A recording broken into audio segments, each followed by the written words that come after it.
Welcome to Leaving the Lies and Telling Your Truths. This week we are interviewing the amazing Amber Devine. We are so excited for this. She's going to tell us about being in the House of Yahweh from the age of 6 and then her experience as well there. Thank you to my co-host Melody for joining me today. How are you doing today, Mel? I'm good. How are you? I'm good. Thank you for asking. Amber, thank you so much for agreeing to doing this with us.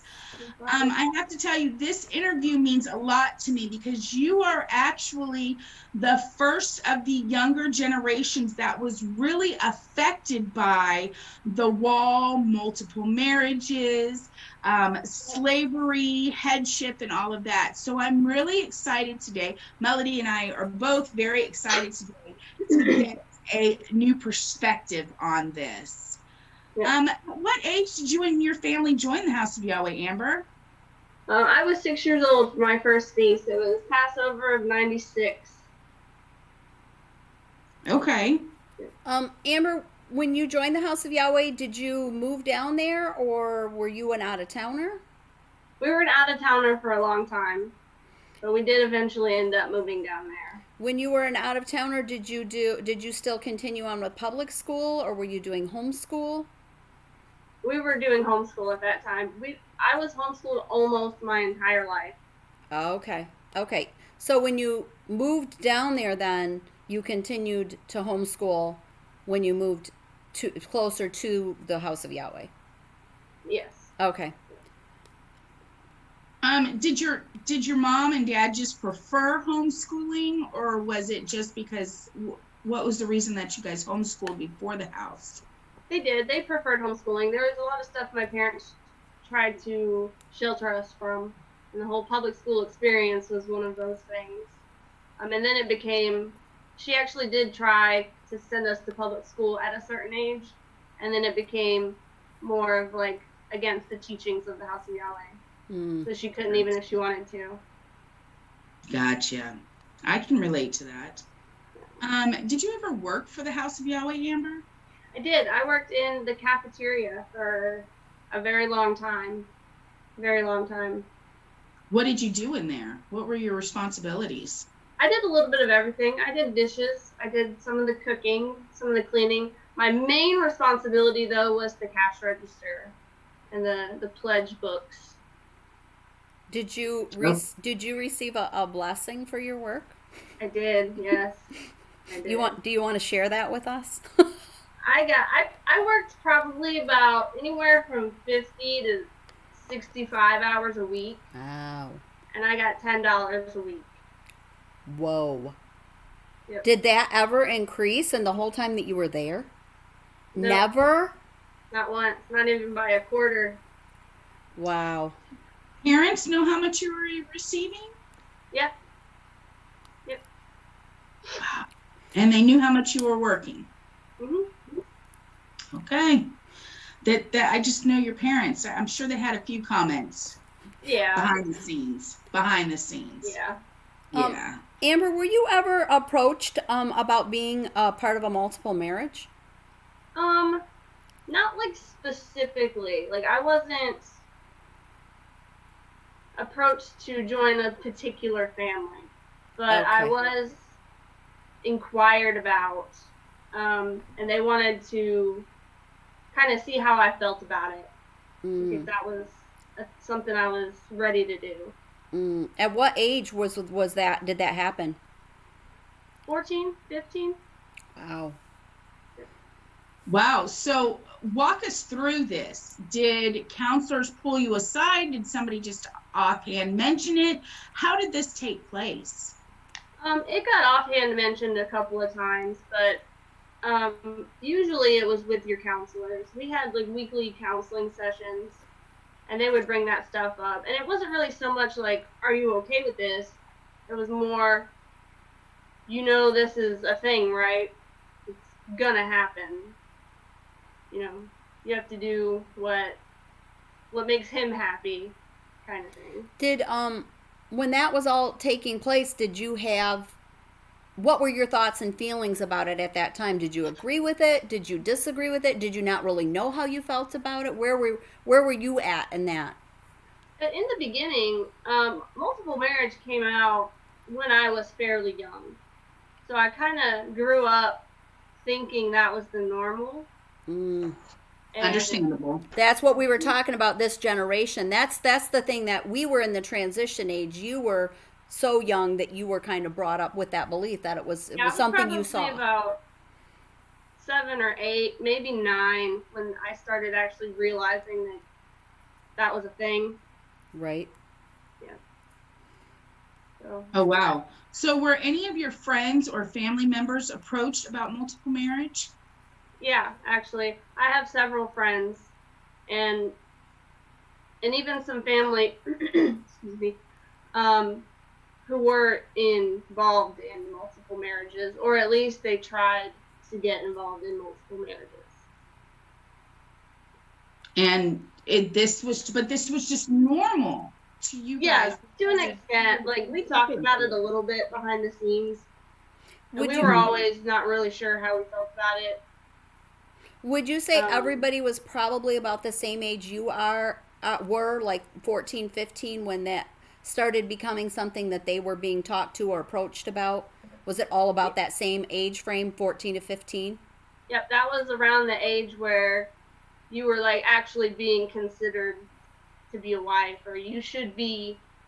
That should be what you're moving toward in life. Is just to be a wife, and and chances are you were going to be a second or third or fourth one. what were your thoughts, yours and your peer groups, thoughts on having to be a second or a third or fourth wife? And what were your thoughts on being that young and already being courted to be married? We kind of looked at it as almost like an honor, I would say, that if you were being considered for marriage, that meant you were like doing something right. Like Okay. you were doing your job.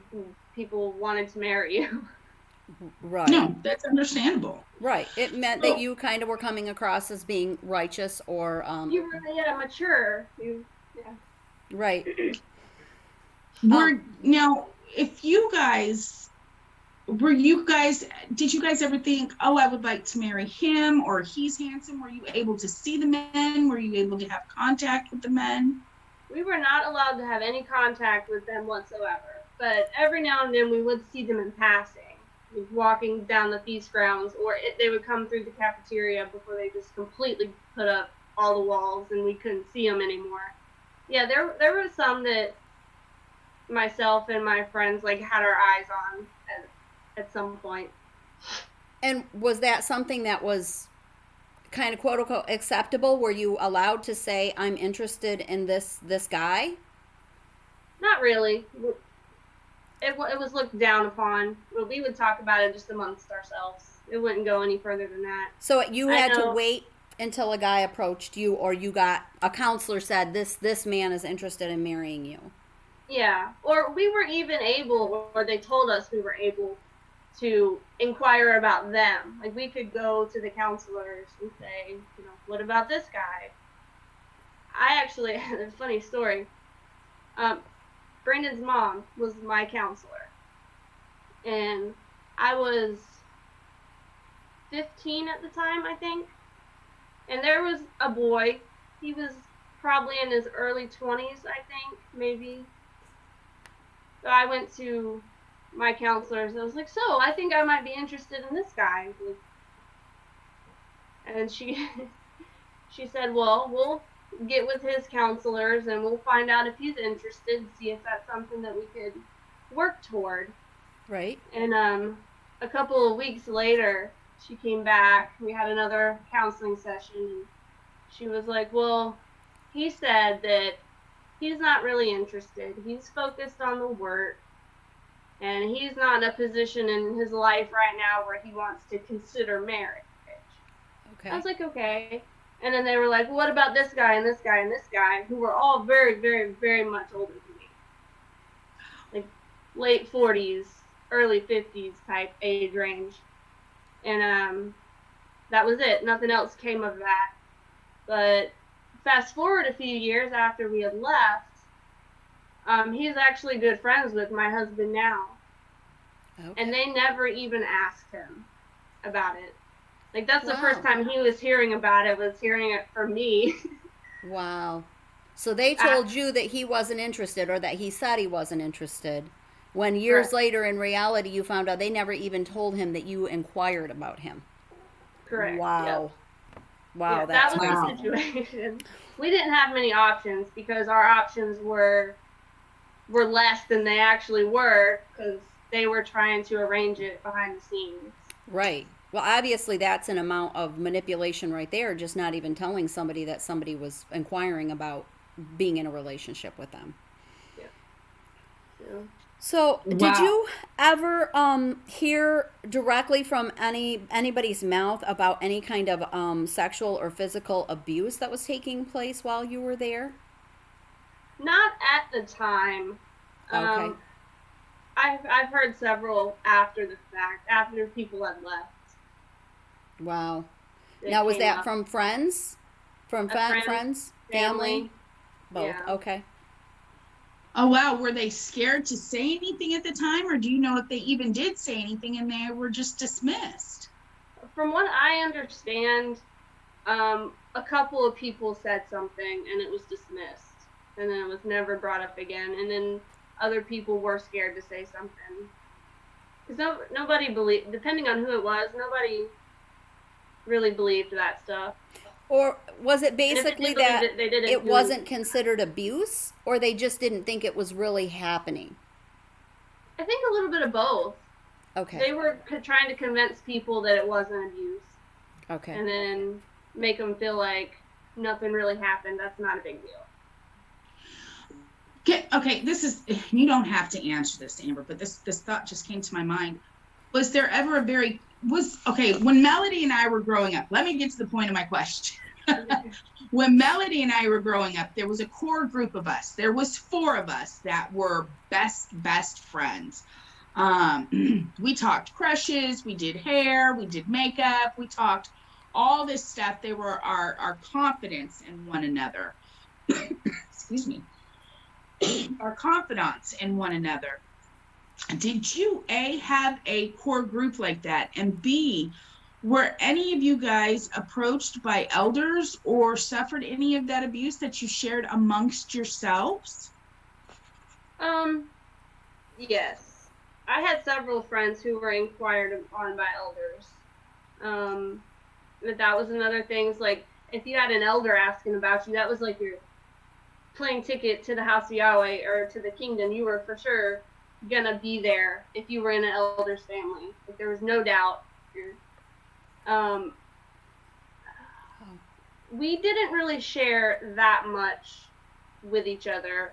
Like, when me and my friends got together, we tried to just forget about everything and just like be happy in those moments and not worry about everything that we were worried about at the Do you time. think that was somewhat conditioned? You were conditioned not to speak about those things, or Oh, or yeah. you were almost afraid of how your friends would react, like if they didn't agree with you, or something, that there was this unspoken fear of talking about it? Yes, definitely. And we were told from a very young age that you don't talk about personal stuff like that with anybody, except maybe your husband one day when you have one. Wow. It's, I don't know what it is, but you were literally just 2 generations down from Melody and I. And I don't know, Mel, correct me if I'm wrong, but for us to be married or to have an elder wasn't an automatic ticket to the kingdom. It was just, he was just an elder. And then it only took 2 generations to change their mind that that was an automatic ticket to the kingdom. And it had to have started with the parents, which was, older than us. So, I mean, Well, I don't know. I know what I'm trying to say. I just don't know how to express it. It's I'm just with how, you. I mean, I married directly into Israel Hawkins' family, and I didn't think that had guaranteed me a ticket into the kingdom. I didn't believe that. Right. And I mean, I was married to, well, I wasn't married to an elder.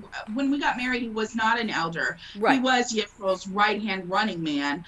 But he became an elder a feast after we got married. And I thought to myself, as a matter of fact, Amber, my thought when he became elder was, holy, oh no, what am I going to do now? I don't even want this. I'm not old enough for this, because I was almost 19 at the time. I thought, I don't even want this responsibility. And here you girls are 14, 15, 16 years old, wanting to have that acknowledgement, at least by an elder, which showed that you were righteous and that you were mature and that you were moving in the right way. I mean, what pressure that had to have already been on top of just being a typical hormonal teenager. Oh yeah, that was like the one thing, the only thing really that they wanted us to look forward to was Wow. being married, and most likely, or they wanted it to be somebody older, obviously, or somebody who already had his place in the House of Yahweh, and it wasn't going to. They made younger guys. They really gave them a bad reputation in the House of Yahweh, and they didn't want any of us interested in them at all. And I'm not 100% sure why that was, but yeah, they never agreed with that happening. Well, Wow. I'm gonna guess, I don't know this, but in hindsight, I would guess that that probably had to do with the fact that for whatever reason they were using that the younger girls in some way to reward or Yep. kind of like control or manipulate even the elders by saying, well, if you do this, then you can have this girl, or that would be my guess, because I know that that's and it does seem that from what we have known or experienced and the people that we've been in contact with after the fact, that in some ways they even tried to kind of not in a real obvious way, but in a covert way, run the younger guys off so that the younger girls only had the option of marrying the older guys or the elders. Wow. 100%. Would you say that Amber, that's correct? Would you agree with that, Amber? Do you think Oh that yeah, that's accurate? definitely. That makes a lot of sense. I know for a fact that anytime anybody new came into the House of Yahweh,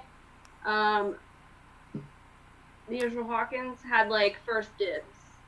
Like I saw countless women and younger women coming in, and like within a matter of days, because his family, all of his wives, had their own specific area of the sanctuary that they all sat, and they would only be there for a couple of days, and they'd be sitting in that spot with the gold stripes on their head coverings.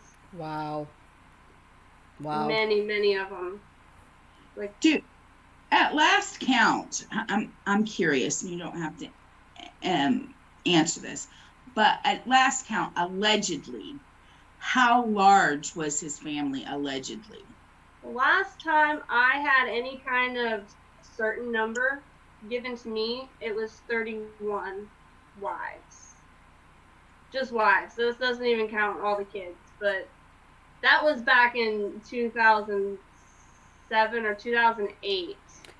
Okay, I have a question, Amber, because I've heard lots of rumors about that there were wives and concubines, and I know that there's a difference between a wife and a concubine. I think I kind of know what that difference is. Were there concubines, and did he have wives and concubines? And do you know the total number between both of those numbers? I do not know. I also heard that as well, but I don't know who was who. Like, yeah, there were rumors going around of anybody that had any kind of, I don't know, I want to say attitude almost, but that's not the right word I'm looking for. Anybody that Rebellion? was outspoken in any type of way, and it wasn't afraid to share their thoughts and opinions on him, they kind of got labeled as the concubines. Okay. But I don't know for sure if they were or not. I also heard that rumor. Okay. So Gotcha. you did hear, I mean, was it known that there were concubines and that was like a a law or a thing that was acceptable It according was to the just a teaching? rumor. It Yeah. was just a rumor. Okay, so that what they weren't openly saying that you could have concubines, but it was kind of a covert thing that people talked about. Okay. Um, Amber, we know that your mother-in-law is the head judge and deaconess in the House of Yahweh. How did you feel about this, and have you had any contact with her? I have not. I have had zero contact with her since she saw my oldest daughter when she was 2. And she's 11 now. But when she was 2, Brandon was about to deploy to Afghanistan. And he thought he wanted to see her before he left.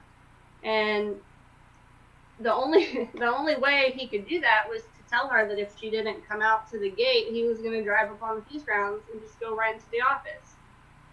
And she was like, no, don't do that. So within a matter of minutes, her and Michael were at the gate to see us.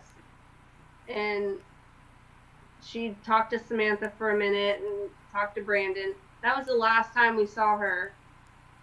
That was 2010, I think. So Amber, did she know that you and Brandon were getting married before you got married? She did. I sent her an invitation. Okay. That was going to actually be my next question. Was she invited?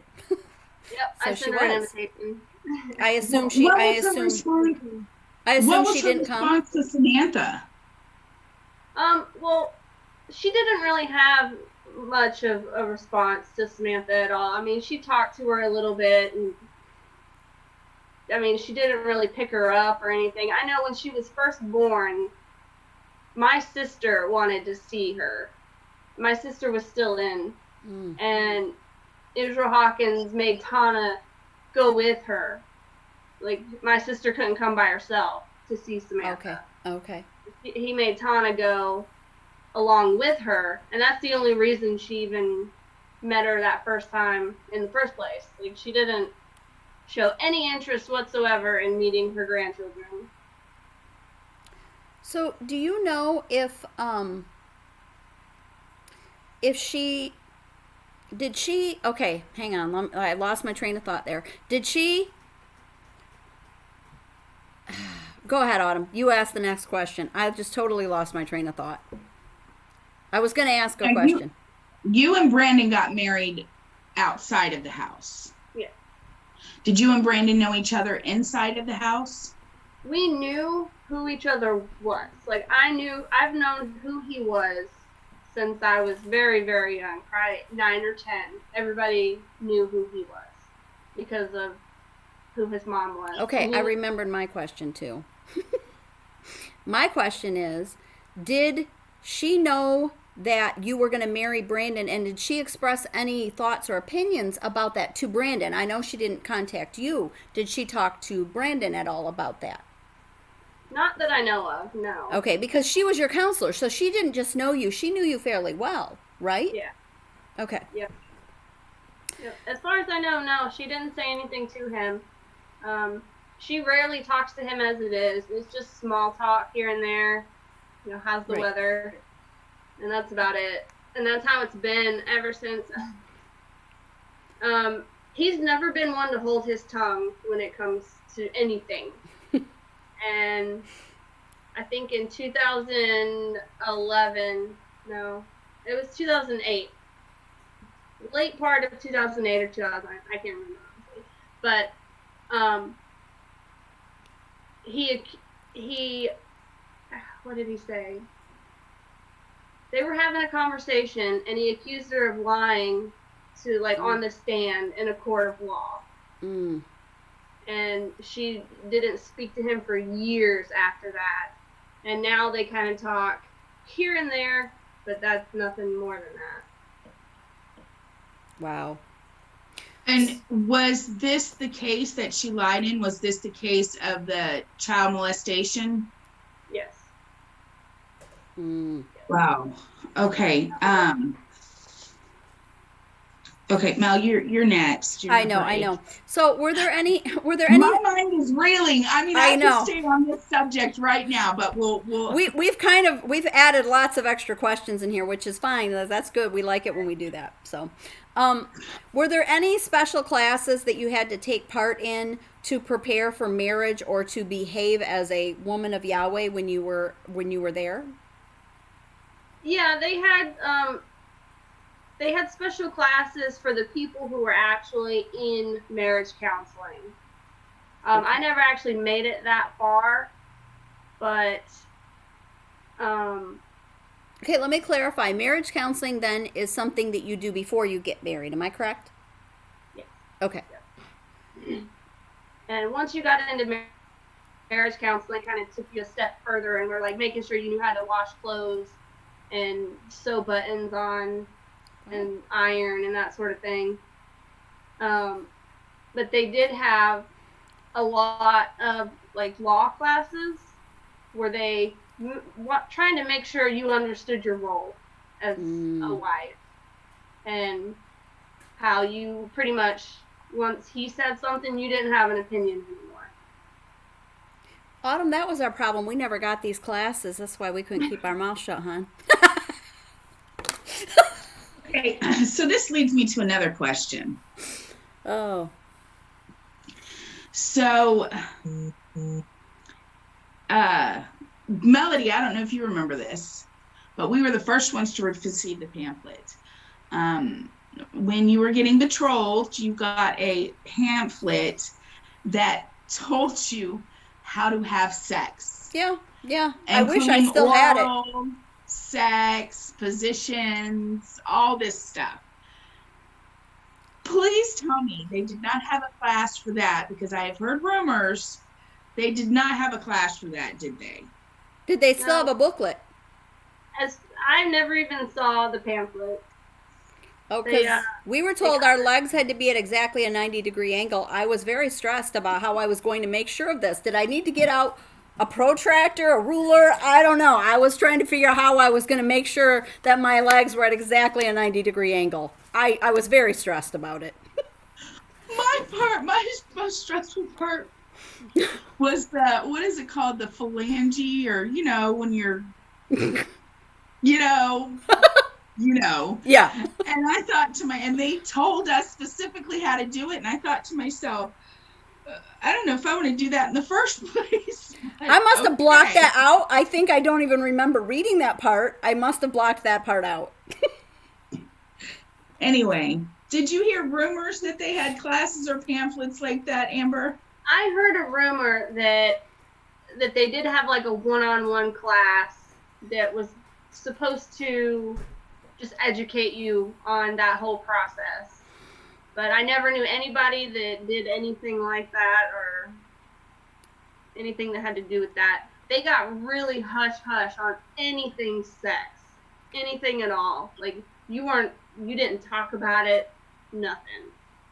Wow. So maybe it was more personal based on each individual person, so it wasn't as broad to just give everybody the same booklet, because maybe everybody didn't like the 90-degree angle. That's what I'm thinking. It was gonna, in my opinion, they got rid of that and got really hush-hush because it was making people want to have sex. And they were trying to avoid that. Well, you weren't allowed to get it. When we were there, you weren't allowed to receive that booklet until you were betrothed. But of course, if you're betrothed, and then we could all talk to each other, you were showing your girlfriends that weren't betrothed yet. Right. Okay, Amber, I'm so embarrassed right now. I am a grown woman, and I'm so embarrassed for remembering those times. Okay. Amber, what made you leave the House of Yahweh? It was a bunch of different things. I know after I asked permission to talk to that one guy, and then they gave me more options, and I did actually start talking to an older guy, and the whole situation just made me really uncomfortable, and I didn't want to do it anymore.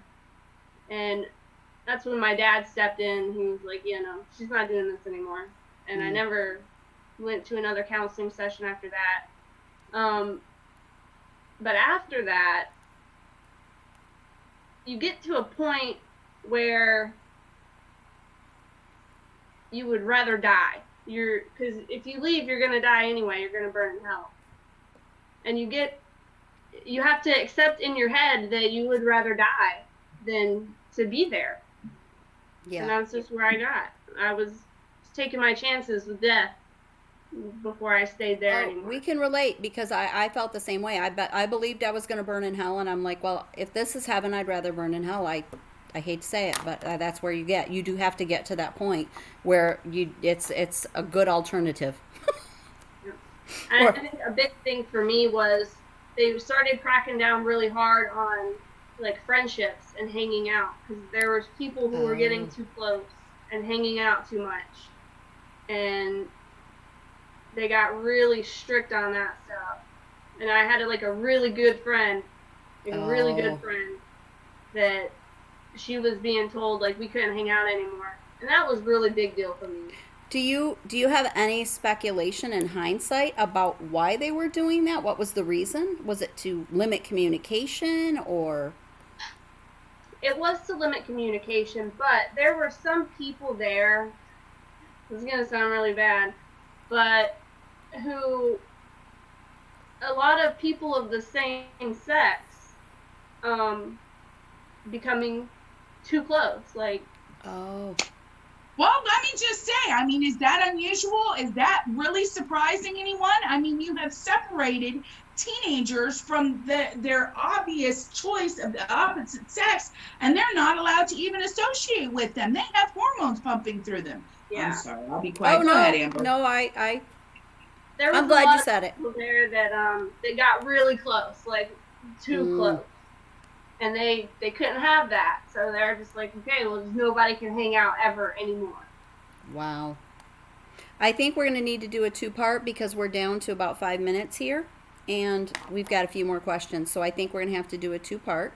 So we're going to take a break here, but we'll be right back. Don't stop watching.